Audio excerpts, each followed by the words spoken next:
مولانا طارق جمیل صاحب کے بارے میں کسی نے کہا ہے کہ وہ روایات احادیث غلط بیان کرتے ہیں، مگر وہ تو روایات بیان کرتے ہیں جس میں لفظ آگے پیچھے کر دیتے ہیں، اس کا تو کوئی مسئلہ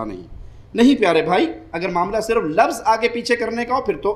اتنا بڑا مسئلہ نہیں ہے، مفہوم بھی انسان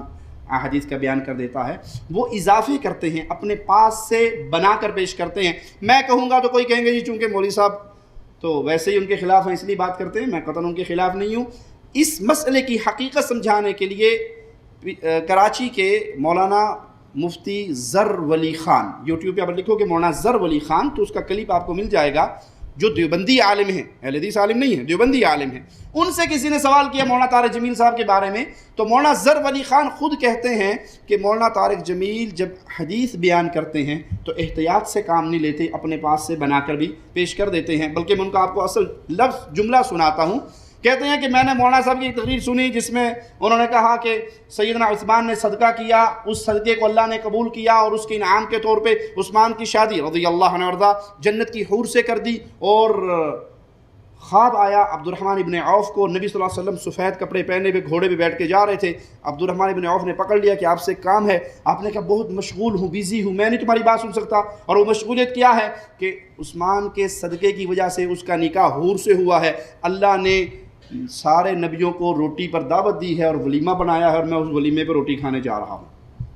یہ وہ روایت ہے جو مولانا طارق جمیل نے بیان کی۔ مفتی ظر ولی خان نے یہ روایت سننے کے بعد اپنے تبصرے میں یہ کہا مجھے نہیں پتا ہے مولانا طارق جمیل کون سی کمپنی سے حدیث لیتے ہیں۔ رات کو عبداللہ بن عباس کو خواب آیا، کیا خواب آیا کہ اللہ کا نبی سفید گھوڑے پہ سوار، سب پوشاک، انہوں نے لگام پکڑی، یا رسول آپ کہاں جا رہے ہیں؟ آپ سے ملنے کو جی چاہ رہا ہے، کہ آج تو فارغ نہیں، آج عثمان نے اللہ کے نام پہ صدقہ دیا، اس کے بدلے میں اللہ نے جنت کی حور سے نکاح کیا اور پھر اس کا ولیمہ قائم کیا ہے، آج سارے نبی عثمان کا ولیمہ کھانے جا رہے ہیں۔ ایک عالم نے مولانا طارق جمیل کے بارے میں کہا کہ وہ کذاب اور جھوٹا اور من گھڑت حدیثیں پیش کرتا ہے، واقعتاً ایسا ہے۔ مولانا طارق جمیل صاحب کے بیان میں احتیاط نہیں ہے، ان سے سخت خطرہ ہے کہ وہ بعض روایتیں پتہ نہیں کہاں سے کون سی کمپنی سے لیتے ہیں۔ اس دن ایک روایت میں سن رہا تھا کہ رسول اللہ صلی اللہ علیہ وسلم نے فرمایا کہ ملائک نے آ کے مجھے بتایا کہ حضرت عثمان کا ولیمہ ہوا ہے، میں اس میں شرکت کے لیے جا رہا ہوں۔ اس قسم کی روایتیں علماء حق سناتے ہیں، اس کے سر پیر نہ ہو۔ یہ تبصرہ کسی اہل حدیث عالم کا نہیں بلکہ یہ تبصرہ مولانا ظر ولی خان دیوبندی عالم کا ہے۔ تو ان کی روایات میں، ان کی تقاریر میں